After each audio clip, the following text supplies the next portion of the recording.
Hey guys, welcome back to another Battlefield 6 tips video, and today I want to help you unclutter your Battlefield 6 experience, especially when it comes to HUD elements and icons, but also to visual and sound effects.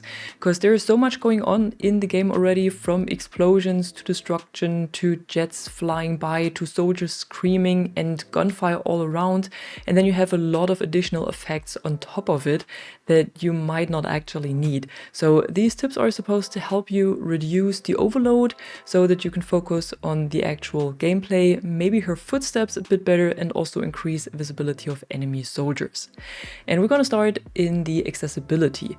And first of all, you turn off subtitles so you don't have this on screen as well. Then go to color profile. You can change any color here that you like, but what I would recommend is to definitely change the enemy color to a really bright red so that you can see the enemy dots of spotted enemies better and also of enemy vehicles. For controller players, I usually recommend to turn off vibration because it can potentially mess up your aiming as well, but that's probably up to you. If you prefer to have it on, then have it on. But what I would recommend to turn off is menu tutorials and in-game tutorials, because they will pop up randomly on your screen as well and can be pretty annoying. And then down at hints, this is a bit of personal preference. So vehicle control hints, I would recommend to keep turned on, especially when you're not using vehicles much. Then for the action prompts, you can turn them off if you're like me and you have a feel for when you want to reload your weapon or you actually reload it after every shot.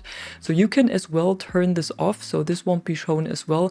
But I would definitely recommend to turn off peek hints, ping hints, and mount hints. And the peek hint is this little triangle that shows on a corner, for example, when you could peek around it, but you get a feel for this anyway. So this game has so many hints and this just clutters your screen. Then for the ping hints, it's the same. The game just gives you a hint that, hey, you could ping this weapon right there, or you could ping the fallen soldier that you're coming for a revive. But if you know all of this, you don't need the hints for this. And the vault hint is turned off by default anyways.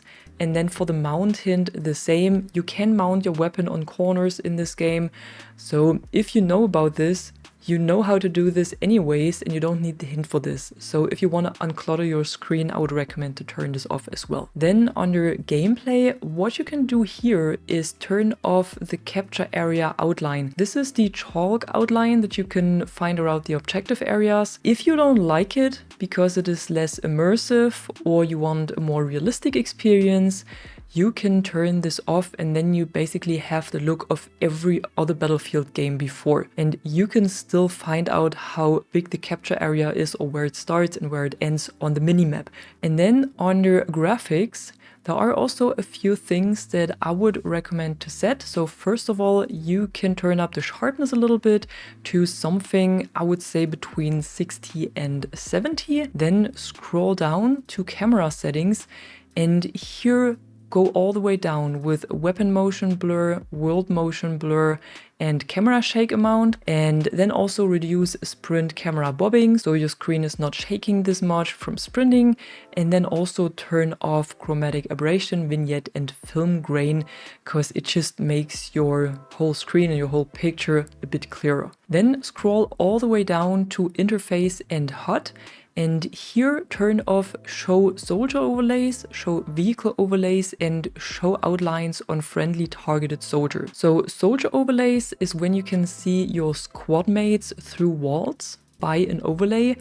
And for vehicle overlays, it's the same. And for the friendly targeted soldiers, this is like an outline they have around them. For example, as a medic, when you're going to revive a teammate, for a moment before you revive them, when you target them, they will have this outline around them.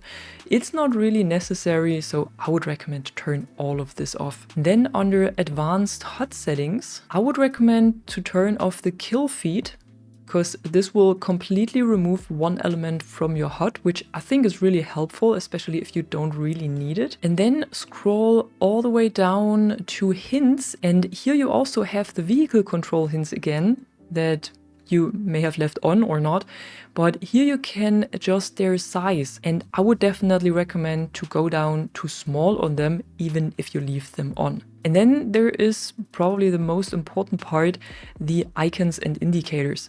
So it's also on the graphics all the way down. I would also recommend to hide the chat, by the way, if you don't want to see it, or at least put it to only when active and not to show all the time. So I usually hide it to hide another element on the screen.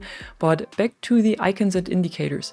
So we have the icon intensity, and this means that all of the icons you see on screen, so the objective icons, friendly soldiers, enemy soldiers, and so on, they will have a glow to them. So I would recommend to turn this down a bit to maybe like around 30 something. But keep in mind that this also turns down the intensity of the icon above spotted enemies. But if you've set it to a bright red, this shouldn't be much of a problem.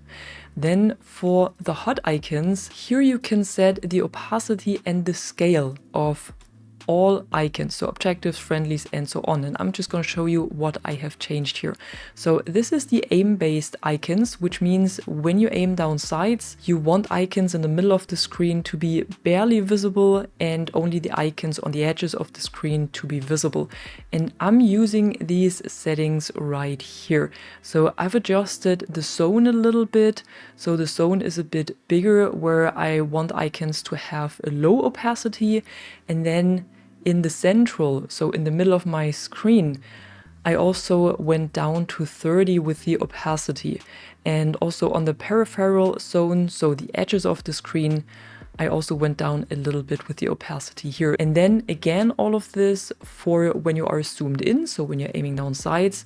Here again, the same zone for this. And then when zoomed in, I only want to have a 50% opacity. And in the center, I only want a 10% opacity, which means when I'm aiming down sights, I can still see the objective good enough to give orders if I'm a squad leader, but it's not obstructing my view, and there is no vehicle or enemy or anything that could hide behind this icon. And this is the important part here. You don't want any of those icons to cover an enemy. And that's the same for the objective icons. So here I went down the scale to 80%, the opacity to 65, and then when zoomed in, the opacity is at 20, and occluded means that when a soldier is standing in front of it, then it's 40. And then for the friendly and squad icons, I've also turned this down to only 90%, so the scale lowered, the opacity lowered. So you might just want to copy this and see if this works for you, or slightly adjust it if it's maybe too small or the opacity is too high or too low. And what's important as well is the friendly and squad revive icon, because I thought the revive icon was really big by default. So I turned this down to 80, and the opacity of the revive icon when zoomed in is down to 56. So when I'm aiming down sights, I don't want the revive icon to cover my screen or to cover an enemy. So that's the whole point here all the time. For the enemy icons, of course, everything at 100. Also, I would keep the scale like this, otherwise it's getting too big. Neutral icons zoomed in at 65% opacity as well. So neutral icons are, for example, the icons for resupply crates. And for the ping markers, I've also turned their scale down a little bit to 85 because I thought they were a bit big. And the opacity when zoomed in also to 65. So when I'm zooming in, the ping icon, if maybe my squad mate pinged an enemy, I don't want this ping icon to cover this enemy. And then lastly, for the icons, we have the crosshairs and indicators. And for the crosshair, first of all, crosshair intensity at 100, so you can always see it, no matter if it's in the dark or in bright environments. Then you might want to select a bright color for it, so its visibility is even better. Crosshair thickness high, so on thick, and then you might want to adjust those values so you're actually clear what kind of damage you dealt, if it's a headshot, if it's a kill, if it's a normal hit. But I did go down with the hit indicator intensity a little bit to 50, so it's not as glowing and not as intense, but you can turn that down even further if you want to, if that's still too much for you and too intense. So this is really kind of the glow that it has, or the intensity of the colors. And what you can do here as well, if this is something that is too distracting for you, is you can turn off the hit indicator numbers that you can find around the crosshair. If you don't like them, turn them off, but then you don't see the single damage you deal with every bullet anymore. So you have to decide for yourself if you want to see this or not. If you want to, you can also go down with the opacity a little bit, maybe like around 80%. And then for the audio clutter, I would recommend to go over to audio, of course, and then turn down the music volume all the way, because the music is not only played in the menu, but it's also played, for example, when you're playing domination or you play breakthrough and you capture an objective and you're done capturing an objective, or on King of the Hill, for example, before a new objective starts to pop up.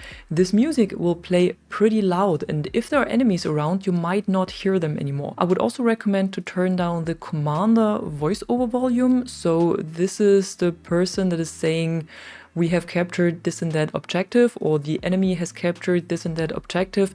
This is pretty loud in the game, so you might want to turn this down to maybe something around 60.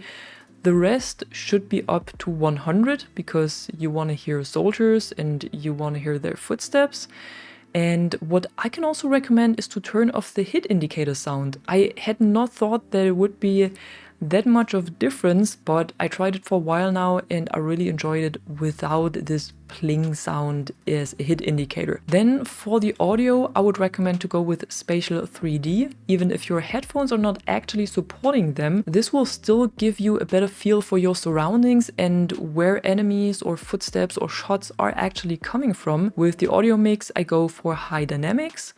And then what I would also recommend to turn off is the in-game radio music, because sometimes you're sitting in a room, maybe there are enemies outside, and then the radio is playing next to you, and this makes the footsteps harder to hear. So that's not what you want as well.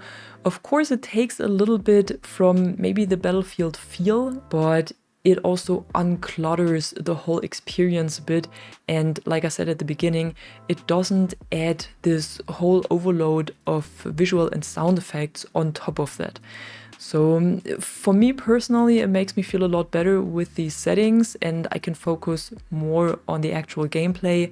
And yeah, maybe this helps you as well. Try it out, see if it works for you or not. Maybe adjust the values a little bit to make it fit for yourself and for your playstyle.